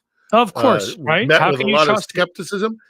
And mainly, most importantly, because the perception of Donald Trump here in Ukraine, who may not, many of whom may not follow domestic politics, but the mask is off.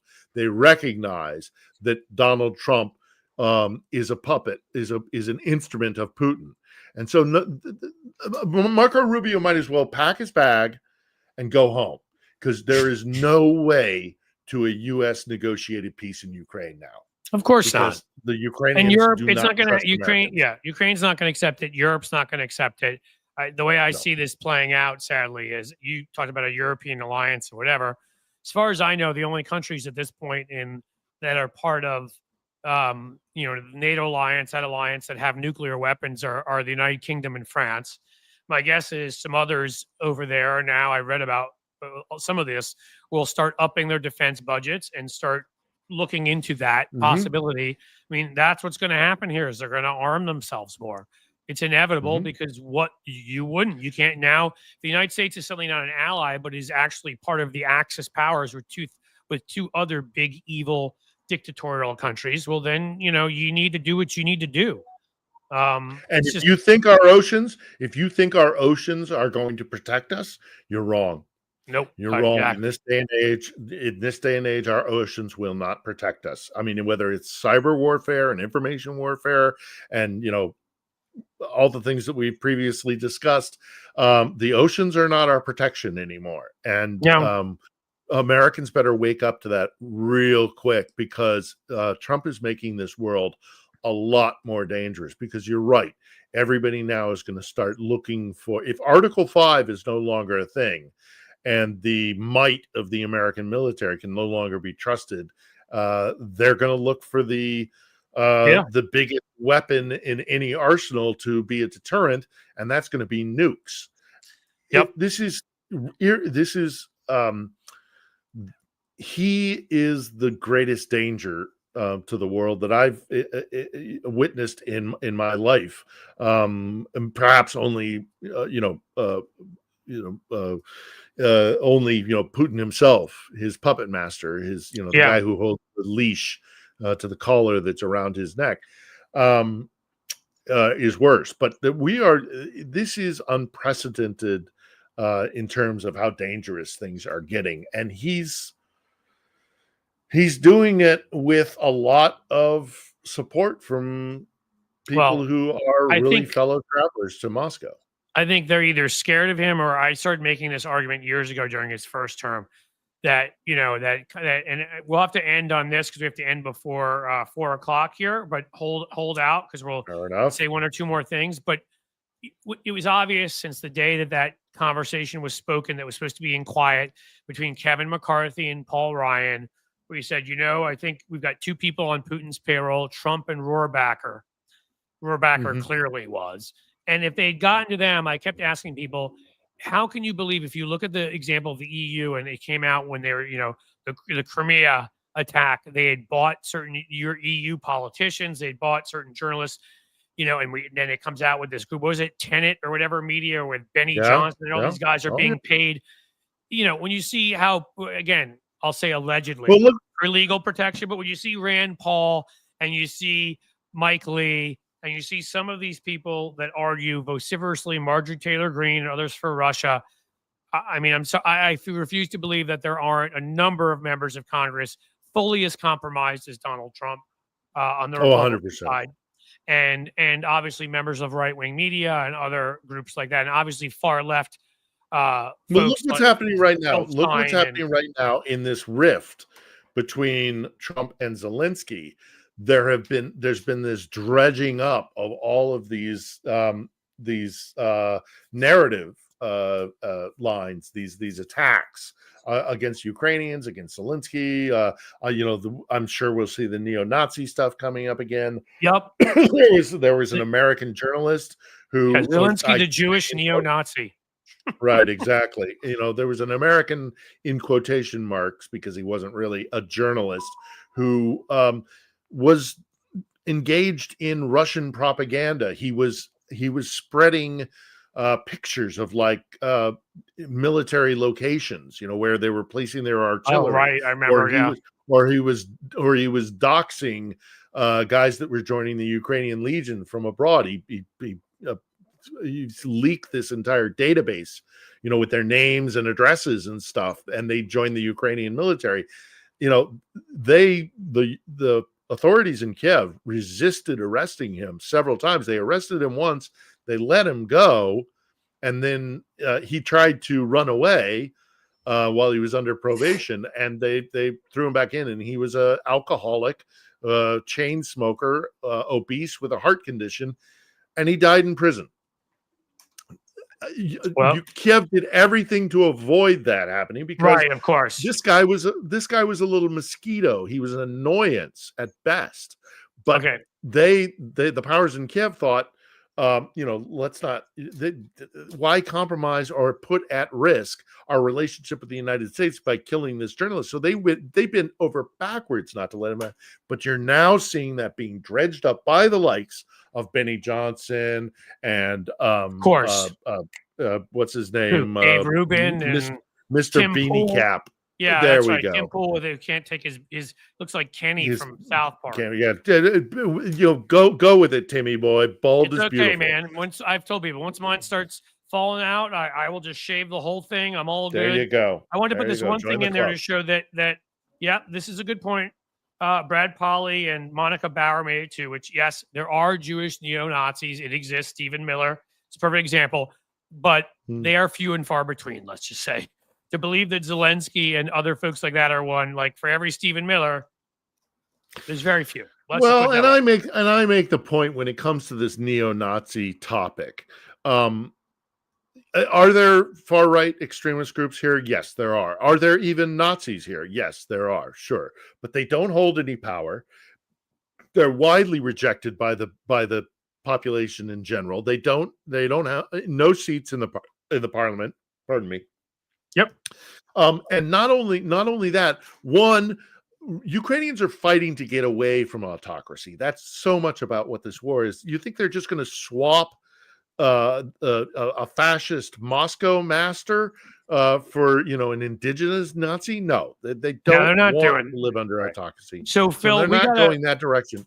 Got to wrap up, but I want to make one last point about that. Yes, please do. The Nazi narrative goes quickly. When the Nazi narrative is out there, is that we're now 3 years into this war. The international community, including members allied with Moscow in the BRICS nations group, the entire press corps is here. Where are all the Nazis? It's a bunk narrative was- and it's propaganda. It was spread by not their allies, their Glenn Greenwald types, and it was always garbage. Yeah. Listen, I want Yeah. to thank you for being here. You're awesome. My pleasure. And just consider this, folks. Round one. I will either tomorrow or Monday, when I don't normally do these things, come on at 2:00, do a 5 or 10 minute thing, and I will let you know how, because I'll know more by then. You can get in maybe just the same way as usual, maybe a different way. So when I do the 10-hour craziness on Tuesday, you can be a part of it. Philip will be there. I'll be there. You should be there.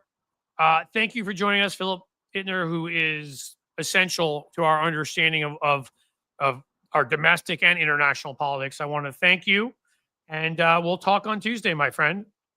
Indeed, and please do check out our channel on YouTube. It's Check my out name, On the Philip Edge. Ittner, one I'll- L and I'll- Philip. I'll Yeah, start sharing it. we're and we'll we're share it. very proud of it. We go in depth. It's not a surface conversation. It is, if you want to understand the nature of what is happening here and who these people are and why they're fighting so hard, that's our intent. So I hope people will check it There you out, go. because there's a wealth of information there. So that's the last that you've got it up here on the screen, and you can see Philip again on Tuesday, probably at 9 a.m. Eastern, I think we said, but we'll get a whole schedule out of when folks will Whenever be on. you want, I'm You at your disposal. Stay safe, okay? Thank you, sir. Thank you. You are Cliff. essential. It's been a Thanks so much, pleasure my talking to friend. you. All right, guys, we've got like 2 minutes, and then I can't re-show this without getting in trouble and having to cut it down. So is anybody coming with me? Who's coming with me? Because I'm running right now. So if you're going to come with me, if you don't want me to take a goldfish, if you thought this was a great show and you want to support more great shows like this, I would say please right now throw in your super chat, super sticker, 99 cents, $1.09, anything you can get. Join Patreon. Lefty Gramps does it for me and makes it all okay. You guys are terrific. I got to go. Thank you so much. And I'll be in touch about Tuesday. It's going to be fun. Thank you.